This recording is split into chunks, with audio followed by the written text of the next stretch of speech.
All right. So why don't we get started, and then as folks join in, this is being recorded as well, so I will be putting this up on the website. So before I get started, just as an FYI, if you are new, the articles or the classes that we went through are on the website. So you can kind of access the 3 classes that we went through. This is the 4th class.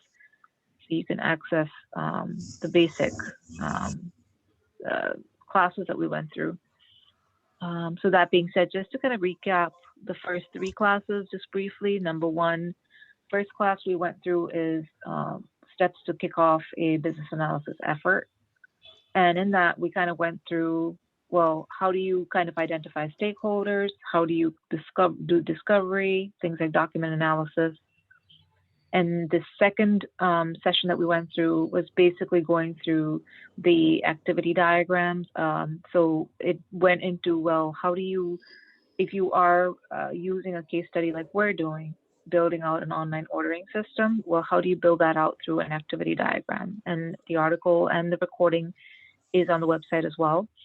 The third class we went through is kind of going through the use case and building up a use case diagram along with the narrative. For that, though, many a times it's more of a tool that the business analyst uses. If there's in-depth analysis that needs to be done, that's when they kind of reference the use case diagram, or create one rather, and kind of create the narrative. It is pretty intense in terms of developing, but it really helps to identify any gaps and prevent any missing requirements down the road. So that's kind of the third step. So the way I've constructed the class is really step by step. If you were to work on a business analysis effort, these are the kind of steps you take. Now, today's class is important because you kind of now you'll take all the analysis that you've done and start documenting those requirements. So it gets into what is a business solution requirements, what are they rather, and what are transition requirements. And you'll see how to adopt or use wireframes. And I'll show you a system or software that I use. Now, there's a lot of softwares, and actually you could use a simple pen and paper and build it out on a piece of paper and take a picture of that as well. So I'll get into that a little bit more. The next, so it's basically the agenda. So the 4th thing that I'll be going through is really based on the case study we've been doing. We've been using the online ordering system as an example. I'll show you how to build your business requirements, functional requirements document along with the wireframes. So before we get started, so business analysts are hired typically to do business analysis, and the bottom line is they're responsible for creating and documenting requirements. And so what is a requirement, right? So a requirement is a conditional capability that a stakeholder needs in order to solve a problem and in order to deal with a change. So the business analyst has a huge responsibility in terms of making sure that these requirements align with all stakeholders, as well as align with the objectives of the change. In our example, we had a case study for a vegan restaurant that wanted to build an online ordering system because their sales were kind of dwindling. So they felt that by adding on the online ordering system, they will kind of increase sales as well as kind of increase their revenue. So that was the case study. So you as a business analyst need to start from there as to what the business value is and kind of bring it down to the level of what a system should be building. So a requirement, basically a requirement are those conditions in order to satisfy the change. So quickly, quick video, and this is on YouTube as well.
So this went by really fast. So I'm going to break it down for you. I don't want you to get overwhelmed. It's simple once you get into the weeds and once you get a grasp of the concepts.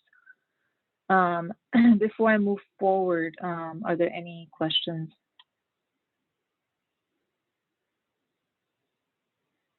Okay.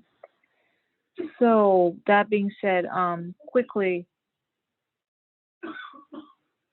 what is a business requirement, right? So business requirement basically identifies or defines a project's need. So when you say project need, it really goes back to the high level, the business need. In our case, the business requirement for the case study that we did would kind of be like, create or develop an online ordering system. That's at the highest level. So think of it as a tree, right? So a tree has its branch, or rather its trunk, and then you have your branches. So think of business requirements as that trunk, right? So that's your main objective that your stakeholders are looking for. And so it doesn't really get into the how a project needs to be implemented, or even a solution. It just states the objective, and we'll go through the case study. The next piece of it is functional requirements. So I'm not going to go line by line. A functional requirement really involves the details that support the business requirement. Now, these are your branches to the trunk of a tree. So think of it as, in our case, as an example, the business requirement was build an online ordering system or create an online ordering system. Functional requirements will be things like a user must have the ability to log in, very simple. And any sort of additional details that need to support the login will go underneath that. So in trunk is your business requirement, your functional requirements. I include one concept and during your interview process, functional requirements. I'm not going to read through this in detail, but think of non-functional requirements as the quality piece of requirement. So for the case through, we said online ordering system. Things like, what 30 seconds should the data be returned? You customers sitting out there and just wait for menu items to show up. So those just ever defined requirements. Hello. Yeah, go. Yeah, you're breaking up a lot. A lot. Yes. Hold on. Thank you for bringing it up. I'm not sure how to fix it. Hold on.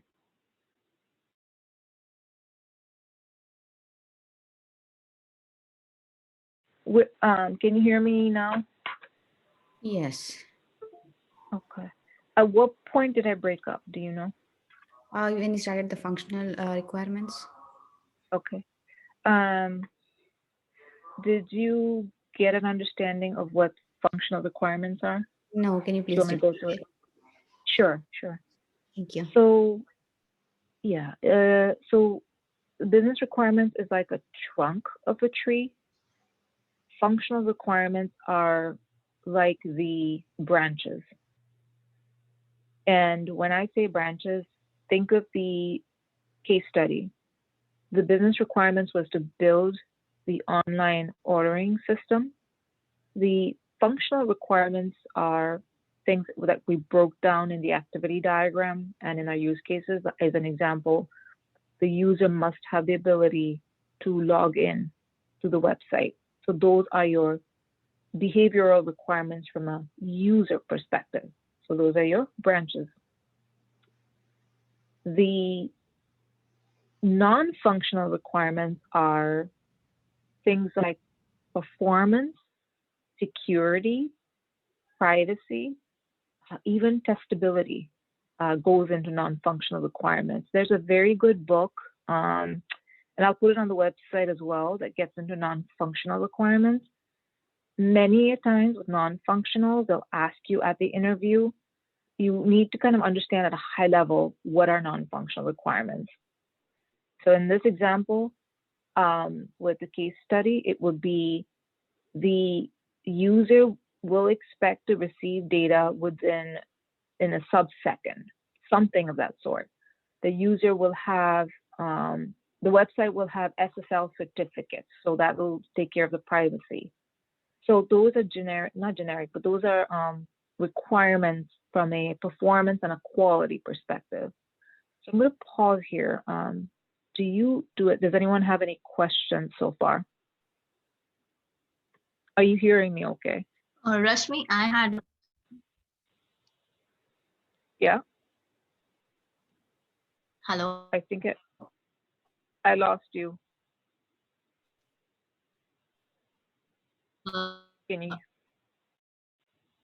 Can everyone hear me, or is it on my end?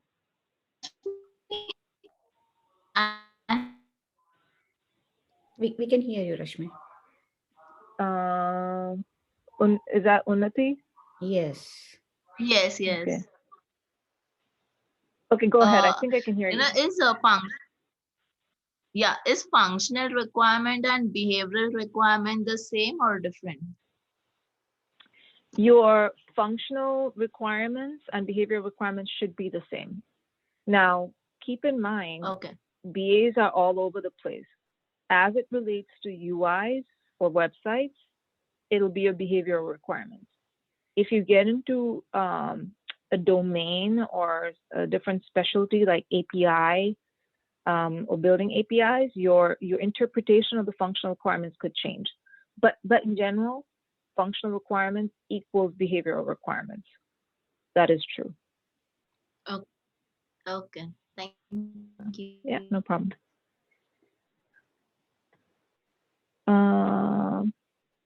Now, transition requirements. Not a lot of people speak about this, but think of transition requirements as if you had to move the tree from one spot to the other spot. Now, reality is that won't happen, right?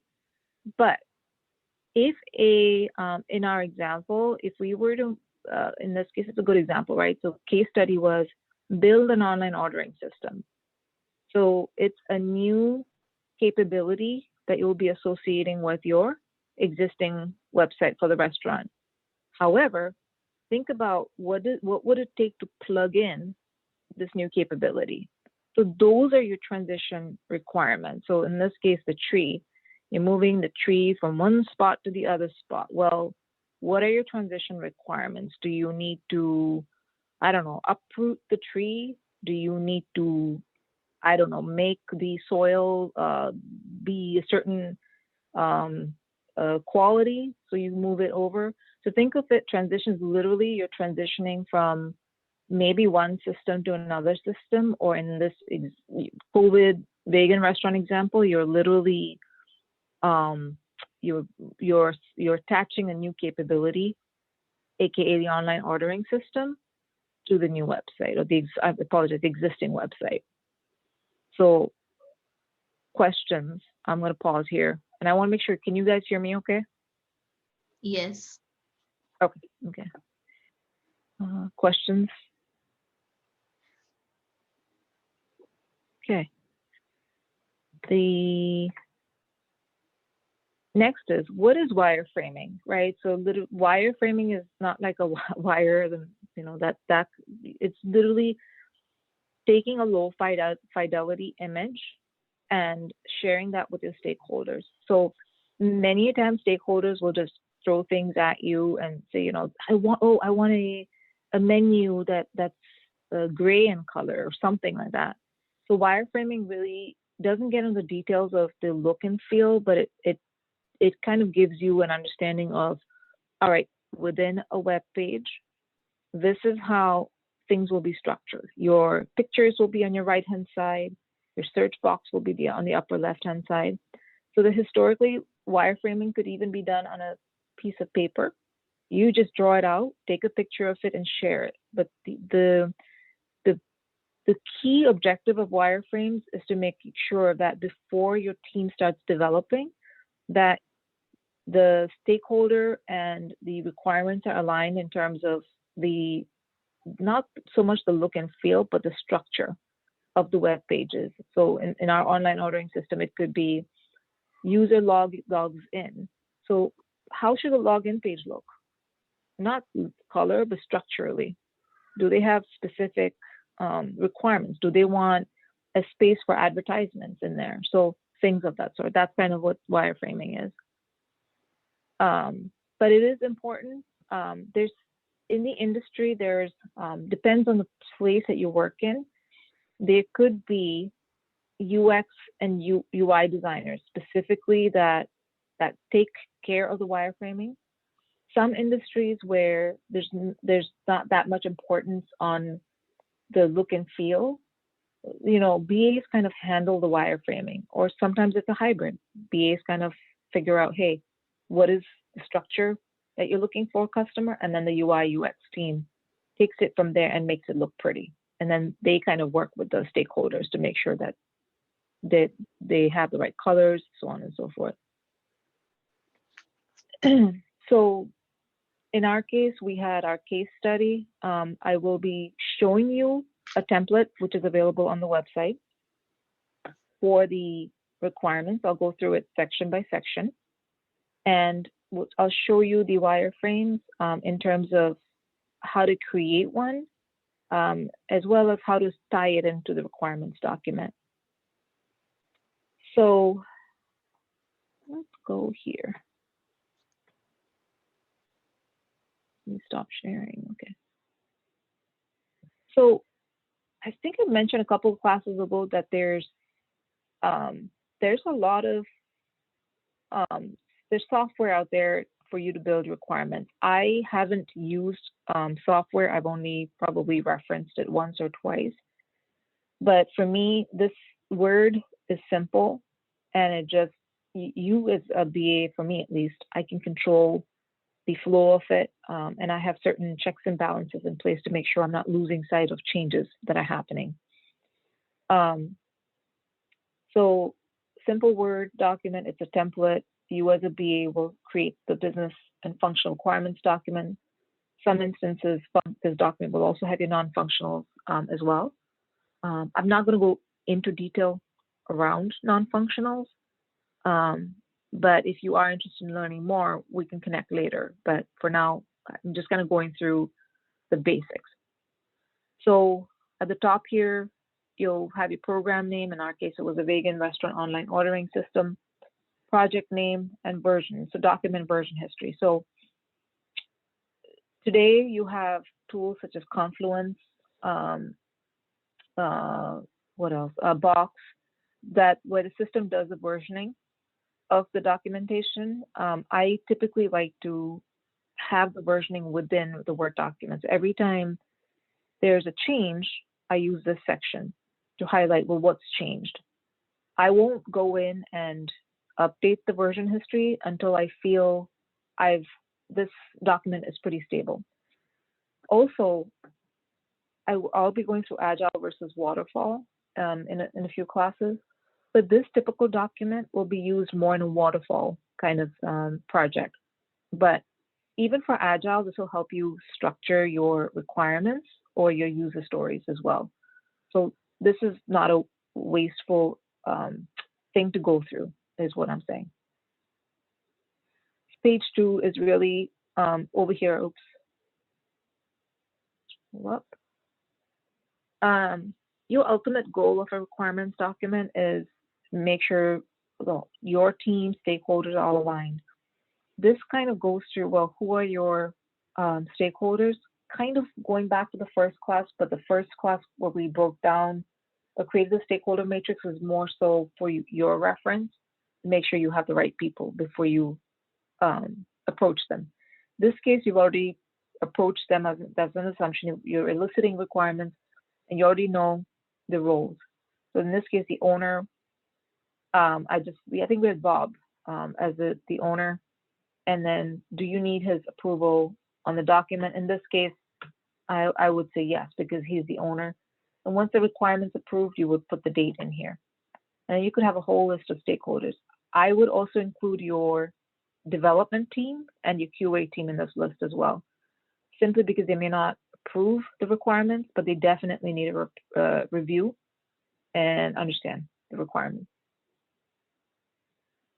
I'm going to pause here. Just stop me if you have questions.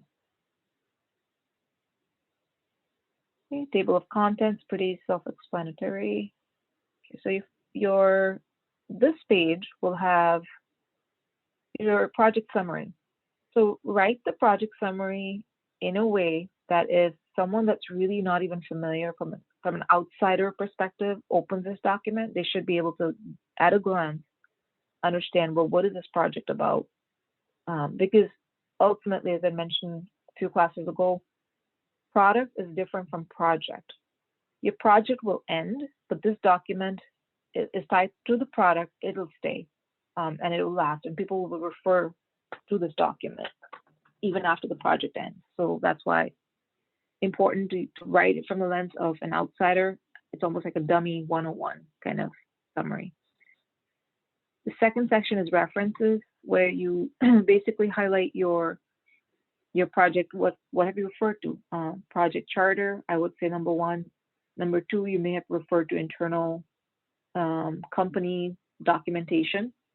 So you want to list that here as well, just to make sure that when you do share this with the stakeholders that you've done your due diligence. The next section, 2.0, is critical because in this you will have three things: your assumptions, your dependencies, and your constraints.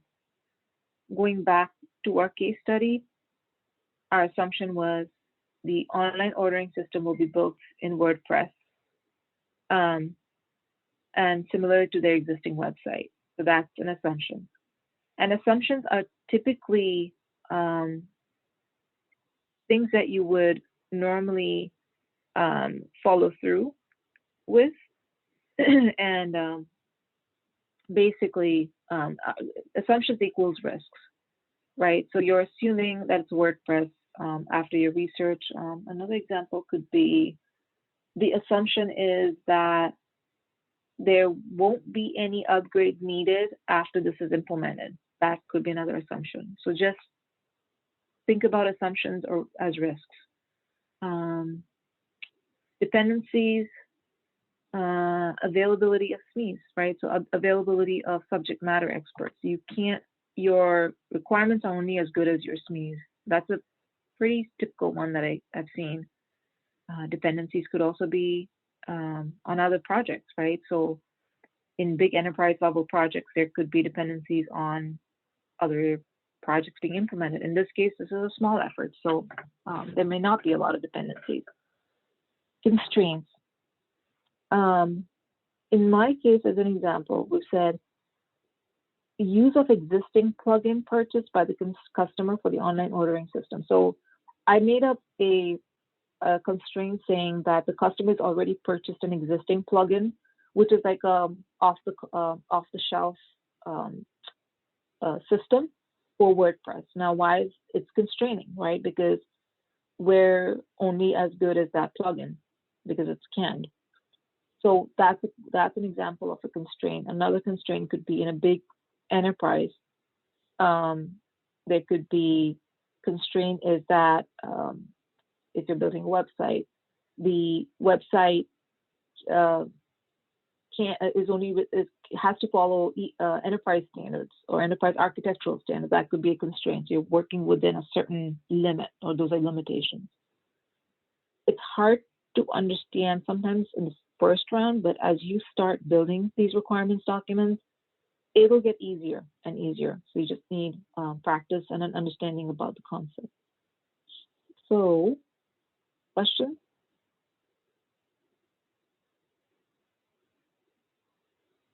So it is a lot to go through, but this will be available on the website afterwards, so you'll get a chance to see and revisit these concepts. Glossary, think of glossary as a dictionary. If I am new to this whole project, and if I'm an outsider coming in, you want to break down the information or the basic core concepts in here. As an example, online ordering system, what is it, right? So the description is, this is the backend system will receive and confirm orders, just basic high level. You may want to put a definition of glossary, new glossary of WordPress. Well, what is WordPress? WordPress is an online, not online, but a system to build websites. It's a program, or it's a something you can put your descriptions together. Decision log and open items. So typically there's 3 things you want to, actually there's more than 3 things. So you will want to build like a grid here. And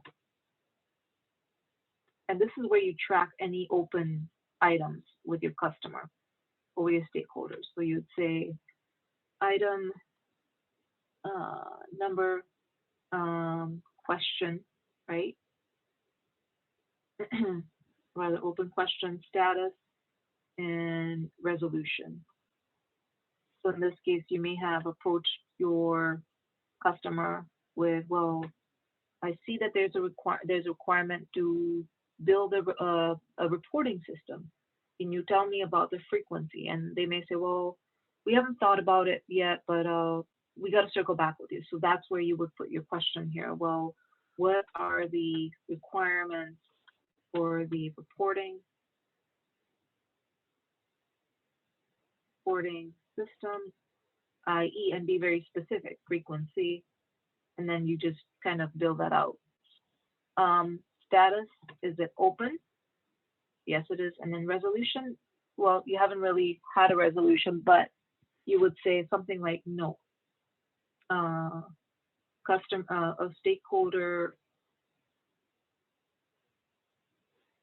XYZ to provide information on such and such thing. So what this does, it makes the stakeholder accountable that they have an open item and they have to get the response by X, Y, and Z date. And so that becomes important. So, and then you would send this out afterwards with, you know, these are the open items. Please get back to us by X, Y, and Z date. So for me, this decision log open items is important because this drives the requirements to move forward. Next section is process flow and architecture. So literally current process flow, I've seen things like as simple as a context diagram, which really gets the high level flow, to activity diagrams being put here. Current flow is important because you want to understand, and this will be important for your QA folks, is what does that current state look like? That's the number one question you should be asking your customer or stakeholders when you meet with them. Well, what can you elaborate as to what the current flow is? And so put a diagram together and put that in here. Future process flow, in this case, you could put the activity diagram, or you could put any sort of business process modeling document here as well. Depends upon what flow you use. All right. What I didn't go through in my terminology are business rules. Does anyone know what a business rule is other than what's defined here already?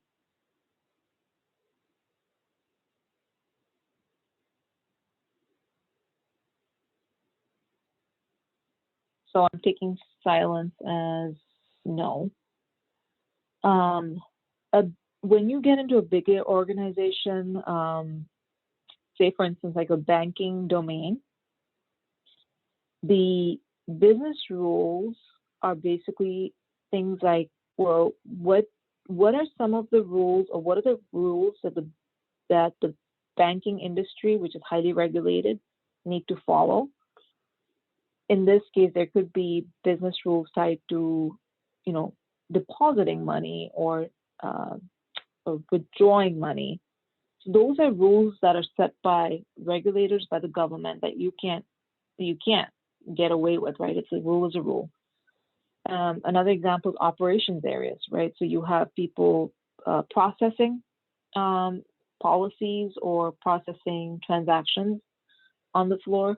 and they will have rules like that this department can only give loans greater than or less than $5,000 or 5,000 rupees or whatever currency. So in this case, for our restaurant,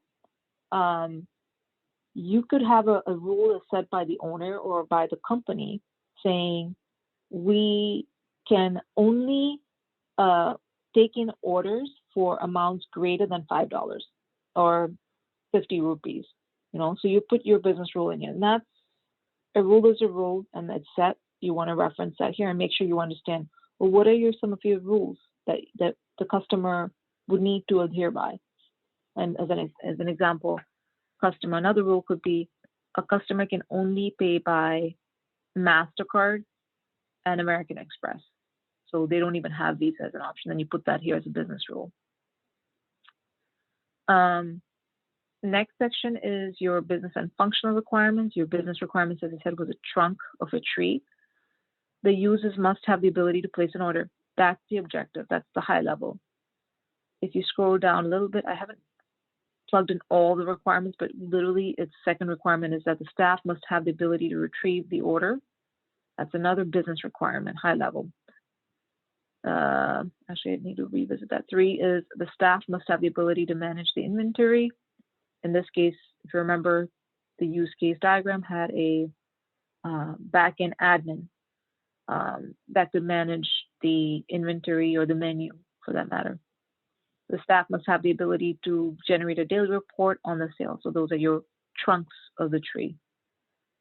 Now your branches are your functionals, right? So under users must have the ability to place an order. The same activities that we went through in the activity diagram is to create an account, manage their account. You would add more details here. These I've left it as very high level. View menu items, so on and so forth.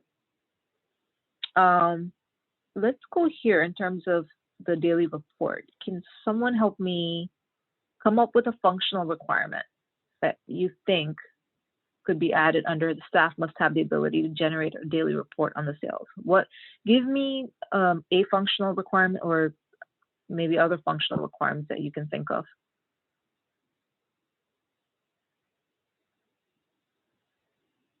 So let me help you out. So there's a report that the staff's hoping to review on the sales. An example could be a functional. Well, the report needs to be run daily at the end of the business day. That could be number 1. Do you think functional requirements would include fields that need to appear on the report?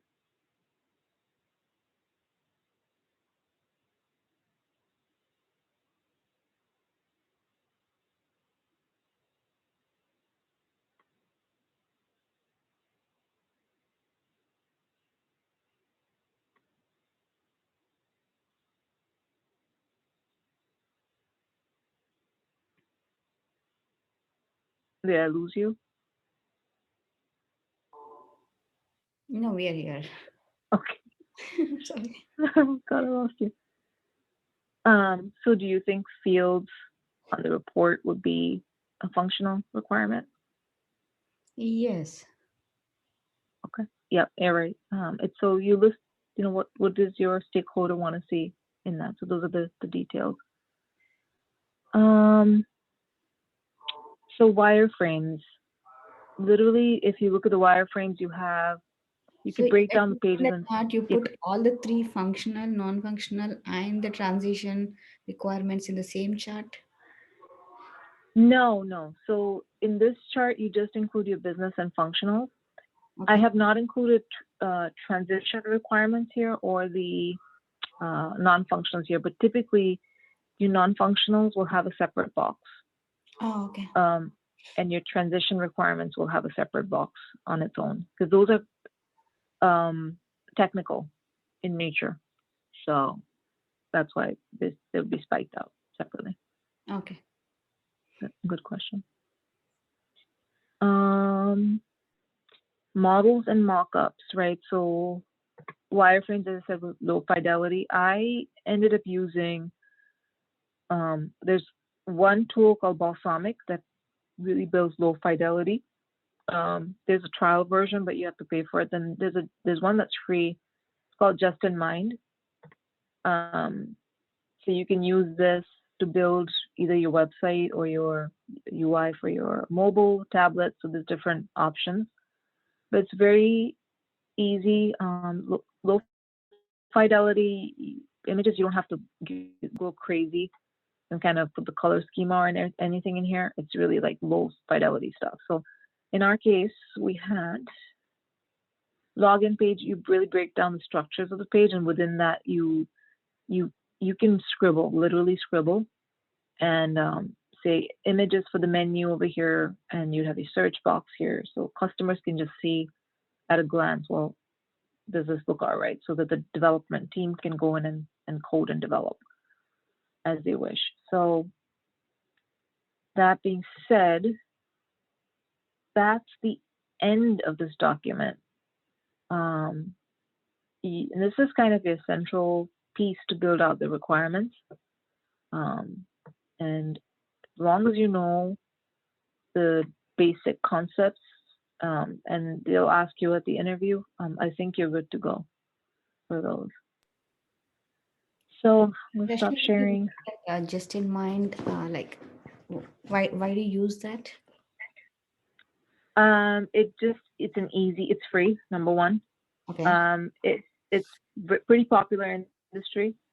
And three, remember I said how VAs kind of create low fidelity images. The UI UX designers, you can hand this over to them, and they can basically add colors and build out the skin of the website, meaning fonts and everything, and the look and feel. So that's why. Okay. Yeah. And I think it's good if you're starting out. It's good for you to just practice using it, because ultimately, even if you have other software in the company, it'll have the same sort of flow. Yep. But you say that's the most commonly used one. Yeah, it's commonly used, and it's free, at least from my perspective. If I'm looking for work or job, this will help you. Okay. So this is, yes, the most commonly used. And then the other one is Balsamic, so which is BALSAMIQ.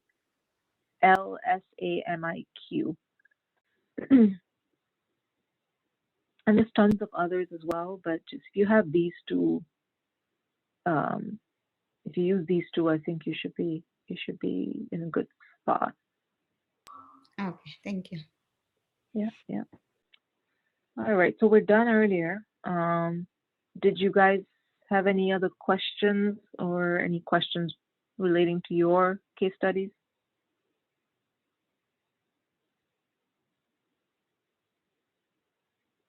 Okay. So next week, I think we get into the readiness piece, meaning, and I'll explain what that is, like change management, as well as the agile, so methodology and things of that sort. So there's stuff that we'll be going through.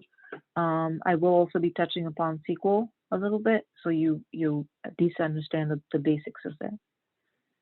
All right, ladies, if you guys don't have anything, I think we can connect next week. Yeah. Okay, Rashmi. All right. Yeah. All right. Take care. Enjoy your day with Valentine's. Bye. Bye. Bye.